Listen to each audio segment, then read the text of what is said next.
Бәйтерек ауданында құмайтазылар көрмесі өтті. Желдей жүйрік қазақы иттердің болмыс бітімесін алды. Алыстан арнайы сарапшалдыртып, дене тұрқы, мінез құлқы сұрыпталды. Мақсат жаттың жетегінде кетуге шақ тұрған құмайтазының тұқымын түгендеу, тазасын сұрыптап, санын көбейту. Әріптесім Ардақ Мұратқызы сабақтайды. Көрмеде тазының барлық дене мүшесі, басы, тұмсығы, көзі, тісі тіпті құлағына шейін қаралады. Иттің дене тұрқы, қимыл қозғалысы мінез құлқына шейін бағаланады. Өйткені нағыз құмайтазы адамға көп үрмейтін, сабырлы әрі байсалды болу керек. Егер ашушаң не ызақор болса, ол жатыс деп есептеледі екен.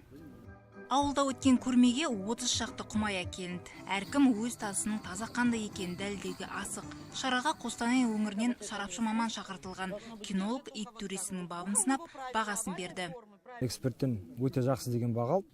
Өзінің жеке куәліктері, медициналық куәлігі, сосын аңшылыққа арналған куәлігі. Аңшылық ашылған уақытта осы куәлікпен лицензия алып шығамыз аңшылыққа. Көрмені өткізудегі мақсат құмайтазыны құжаттандыру. Қазақы ит халықаралық кинологиялық бірлестік тізіміне енбеген. Ол үшін құжат бойынша тазының саны 1000-нан асуы керек.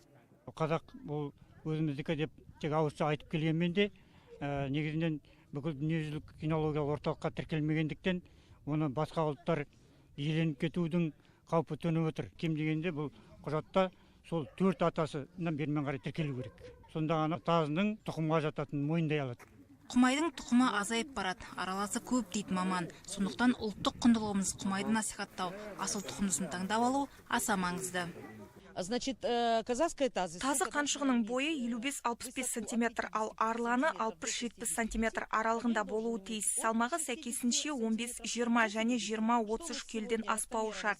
Тазыларды үздік және өте жақсы деп бағалап жатырмыз. Тазыға баға берілгеннен кейін терісіне чип салынады. Бұл оның дерек қоры. Чипта барлық мағлұматтар енгізіледі. Иттің жасы, толықтай иесі, төрешілердің алған бағасы бәрі енгізіледі де, құжатты рәсімдеуге Алматыға Қазақстанның кинологияның бірлестігі бар ғой, сонда жібереді.